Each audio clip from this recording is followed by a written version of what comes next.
ይህ ከባድ ሚስጥር ነው። ይህንን ታውቃላችሁ? በምድራችን ላይ ጥንታዊ ቅርጽ ያረፈባቸው ቦታዎች በሙሉ ላሊበላ፣ አክሱም፣ የግብጽ ፒራሚድ፣ የማያውያን ፒራሚድ እና ሌሎችም እርስ በርሳቸው የተገናኙ መሆናቸውን ታውቃለህ? አናውቅም። ለማንኛውም ቪዲዮ ነው። ግን እንዴት ሊገናኙ ቻሉ? ሳይንቲስቶች አንድ ነገር ማግኘት ቻሉ። በተፈጥሮ ምድራችን የምታመነጨው ፍሪ ኤሌክትሮማግኔቲክ ኢነርጂ መኖሩን ደረሱበት። ነገር ግን ሳይንቲስቶቹን እጅግ በጣም ያስገረመው ይህ ክስተት ብቻ አልነበረም። ይህ ምድር የምትለቀው ኤሌክትሮማግኔቲክ ዌቭ አስገራሚ በሆነ ሁኔታ ምድር ላይ የተሰሩ ጥንታዊ ቅርሶችን የቆሙባቸው ቦታዎችን ለይቶ ማግኘት መቻሉ ነው። ይህን ግኝት ተከትሎ ሀያላን ሀገራት ይህ የኤሌክትሮማግኔቲክ ኃይል የሚያርፍባቸው ቦታዎች ላይ ሚስጥራዊ ሚሊተሪ ቤዝ ገንብተዋል። ለምሳሌም አሜሪካ ሀገራችንን አልፋታ ያለችው ለምንድን ነው? ሀያላን ሀገራት አብዛኛዎቹ ሚሊተሪ ቤዛቸውን ለምን ጅቡቲ ላይ አደረጉ የሚለውን ጥያቄ መልስ ለማወቅ እስከ ቪዲዮ ማብቂያ ድረስ ተከታተሉኝ። ሌላው ደግሞ ስዋስቲካ የተባለው ምልክት የናዚ አርማ ሆኖ ሲያገለግል ቆይቷል። በሚያስገርም ሁኔታ ይህ ምልክት ላሊበላ ላይ ተገኝቷል። ዩፎ ላሊበላ አናት ላይ በረረ ሲባልም ነበር። ይህንን አስገራሚ ቪዲዮ እስከ መጨረሻው እዩት፣ በኋላ እንዳይቆጫችሁ።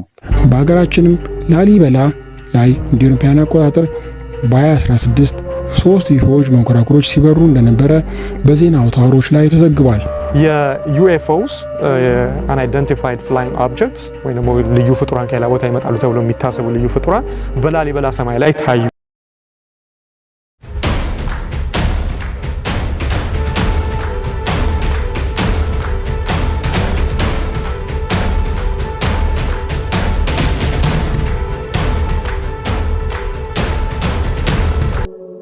ሰላም ውድና የተከበራችሁ የካሶፒያ ቲዩብ ቤተሰቦቼ እንደምን ቆያችሁኝ? ዛሬም በአዲስ ቪዲዮ ተመልሼ መጥቻለሁ። ቪዲዮን እስከ መጨረሻው ድረስ እንድትከታተሉና በላሊበላ ላይ ታዩ ስለተባሉት ዩፎዎች መረጃ አካፍላችኋለሁ። ለዚህ ምርጥና አስተማሪ ቻናል አዲስ ከሆናችሁ ሰብስክራይብ በማድረግና የደወል ምልክቷን በመጫን ቤተሰብ ይሁኑ። ቪዲዮን ላይክ እንድታደርጉትና ሐሳባችሁን ኮሜንት እንድታደርጉ እየጠየቅኩ ወደ ቪዲዮ ልውሰዳችሁ። አብራችሁን ቆዩ። የስዕለ ኪሩብ ወይንም ስዋስቲካ ምልክት አስደናቂ ሚስጥር። ቅዱስ ላሊበላ ባሳነጸው አስደናቂ ቤተክርስቲያን ላይ የምናየው አስደናቂ ምልክት በብዙዎች ዘንድ አነጋጋሪ እንደሆነ ይስተዋላል። በርካቶችም የተለያዩ መላምቶች ሲሰጡበት ይደመጣል። አንዳንዶች የጀርመናዊው የናዚ አርማ ነው ሲሉ፣ አንዳንዶች ደግሞ የግብጽ ነገስታት ያሰሩት ምልክት ነው ይላሉ። ነገር ግን በቀደሙ ጥንታዊ የኢትዮጵያ መዛግብት እንደተገለጸው ይህ ምልክት ታላቅ ሚስጥር የያዘ ነው። የጥበብ ሁሉ መገኛ የእውቀት ብርሃን መጽሔት አእምሮ የሆነችው ፊደል ሰማያዊ ሚስጥር መመልከቻ መስታወት ናት።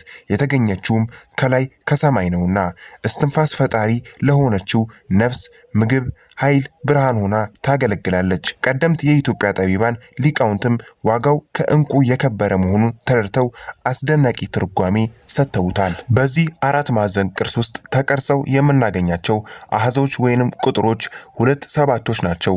በግዕዝ ቁጥር 7 ቁጥር ይህንን መሰል ቅርጽ አላት።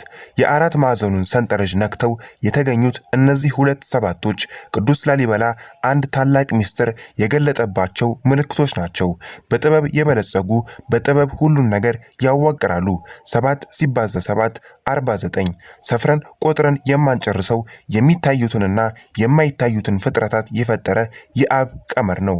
አብ የሚለው ቃል በቀመር ስናየው አ 40 ሲሆን በደግሞ 9 ነው። በድምሩም 49 ይሆናል።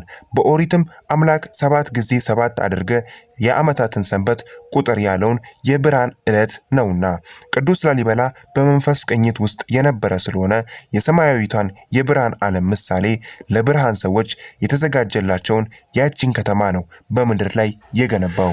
ሌላው ከ1886 እስከ 1951 የነበረው የሜታፊዚክስ ተመራማሪና በዓለም ዙሪያ ያሉ የተለያዩ ምልክቶችን ያጠና የነበረው ፈረንሳዩ ሬኔ ጉዌኖን ይህ ምልክት የመስቀል ቅርጽ በግሪክ ቴትራጋማዴን ይሉታል። ምክንያቱም የቅርጹ ጫፎች ሶስተኛዋ የጽርሰ ፊደል ወይንም ጋማ ስለሚመስሉ በአራት የጋማ ፊደል የሚሰራ የጋማዲያን መስቀል ይሉታል። ይህ የግዕዝ 7 ቁጥርም ይመስላል። አብዛኛው የዓለማችን ሕዝብ ይህን ቅርጽ ስዋስቲካ ይሉታል። ቃሉ ከክርስቶስ ልደት በፊት 500 ዓመት ከነበረው ከህንዶች የተወሰደ ሲሆን ትርጉሙም መልካም ነው እንደማለት ነው። ይህ ምልክት የተለያዩ ሀገራት በተለያየ ጊዜ ተጠቅመውበታል። በርካታ ተመራማሪዎችም አጥንተውታል። ከተመራማሪዎች መካከል ይህ ቅርጽ ስነ ፍጥረትን እንደሚወክልም ጽፈዋል።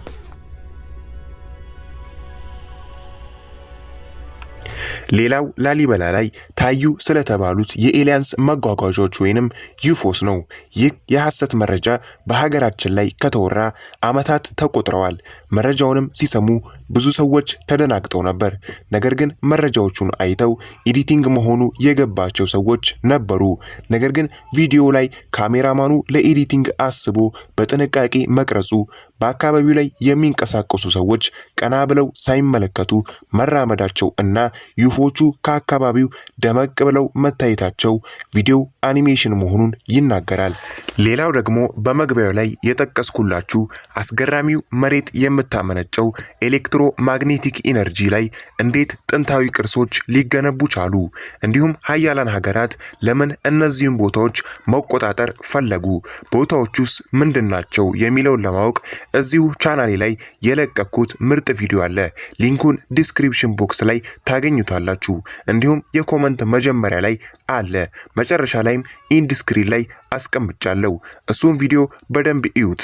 ምን ያህል ጥንታዊው ስልጣኔ የረቀቀ መሆኑን ትረዳላችሁ። የዛሬው ስለ ላሊበላ ያዘጋጀሁት ቪዲዮ ይህንን ይመስላል። የዛሬው የተመልካች ኮመንት ቲቲ ሰይፉ የጻፈችልን ነው። በጣም እናመሰግናለን። በቀጣይ ቪዲዮ እስከምንገናኝ መልካሙን ሁሉ እመኝላችኋለሁ።